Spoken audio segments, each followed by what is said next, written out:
But look, we're going to start this afternoon with the news that Sarah Ferguson, the Duchess of York, has had an operation after being diagnosed with breast cancer. Her diagnosis followed a routine mammogram, but she says she was symptom-free up until that point, and she's now recovering at home. Now, B, one thing this does show is the importance of going for regular screening, isn't it? Did you, when you found out or when you were told that you had breast cancer, was it through doing a mammogram? No, I was symptom-free as well. So, you know, it's interesting that she's saying symptom-free. But I was doing hairspray at the time in 2015, sort of December time, and my dresser at that time, a lovely girl called Stella, her friend, Rebecca, she came in upset and she was crying, and I asked her what was wrong, and she said that her friend, who was only like 25, had been diagnosed with breast cancer. And I literally, she was getting me dressed at the same time to go on stage, and I ran my hands across my breast after she said something, found a lump which kind of felt like a frozen pea. It was hard like a frozen pea and that kind of size, on my right, underneath my right, by the side of my right breast. Didn't think anything of it, went and did the show and carried on. You didn't immediately call the doctor? I didn't, no, because I was more focused on the show. I've got a show to do, so it was, you know, I was like, oh, right, yeah. I just thought maybe it was like, you know, a swollen gland or something like that. And so I did the show, and then we had a break at the end of the December of 2015, and I went home, and again, I didn't think anything of it, and then one day I was having a shower, and I was washing myself, and I felt the lump, but it felt a bit bigger, and so I phoned my doctor it was like a Monday morning. I phoned the doctor on the Monday and I said, I found a lump, and they said to come in immediately, and I went in, and then she said, right, she felt it and says, I'm going to redirect you to the hospital. I got a call from the hospital to be in on a Wednesday of that same week. And so this was the Monday and you went in on the Wednesday? And I went in on the Wednesday, and that was when I had a mammogram, first, and then they did a ultrasound, and then they said, OK, we're just going to do a biopsy. And when they said the word biopsy, I was like, that doesn't sound great. And I'd already, when they said that, I'd already put myself in the category of this isn't good. And then they sent away the test, and 10 days later it came back with stage 3 breast cancer, And would you have gone for a mammogram anyway? No, I wouldn't have. I am one of those people, you know, that fell in that category of it's not going to happen to me, it's not going to happen to me, it's not going to happen to me, and I was just oblivious with it. What age were you when you found yours? Well, it was 2015. So... Don't ask me to do the math. Yeah. So you wouldn't have... 7 years ago, yeah. You wouldn't have been in the mammogram category anyway? No, I wouldn't have been in that category anyway. But it's, you know, there was 6 months of chemotherapy, and obviously I came on the show to talk about my experience. That's how I was first introduced to this wonderful show.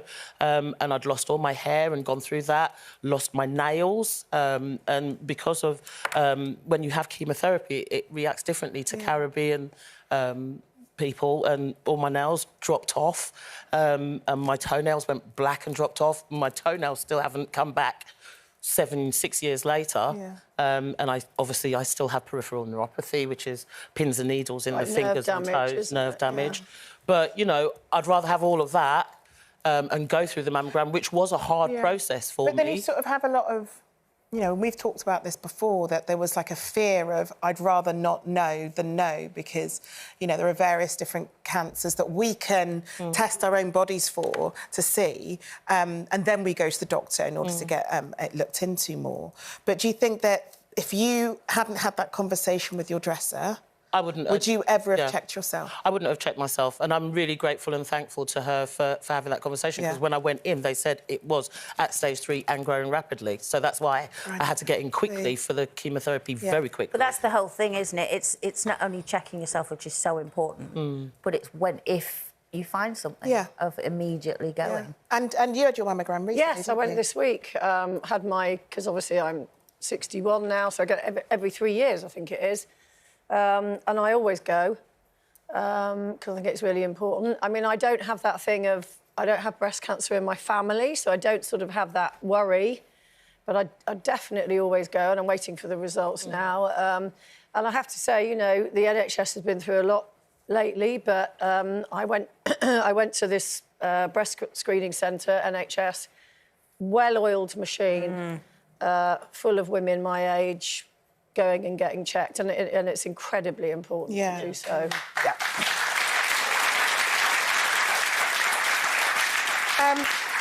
You know, but we do know, as you say, when you're over 50, that's when you go for regular mammograms. And between us on the panel, we know quite a few people, you yourself, who were diagnosed under 50. Your sisters were under 50 when they were diagnosed. You know, because the NHS says if you were younger than 50, your risk of breast cancer is generally very low. There is little evidence to show that regular mammograms for women below the screening age would reduce deaths from breast cancer. But it does get you thinking, doesn't it, if we know so many people under the age of 50. Is that something that you would have taken up had it been offered to you after 40?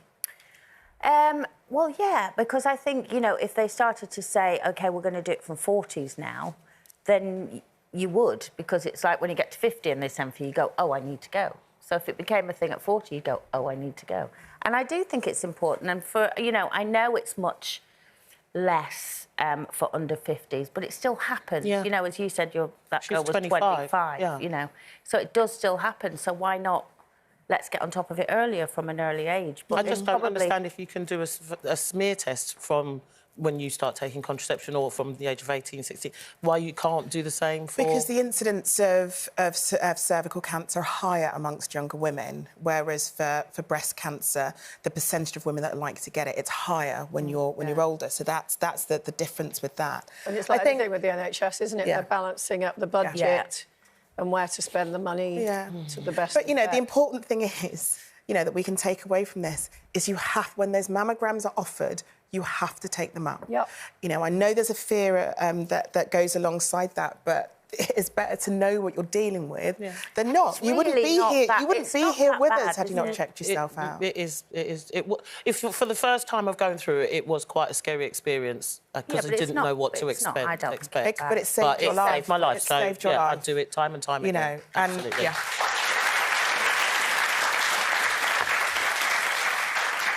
and And if you need any advice on what we've just talked about, you can find lots of useful information on our website. But the message you want to get across when you're offered that mammogram, make sure you go for it. When you regularly test and you find something, make sure you go to your doctor.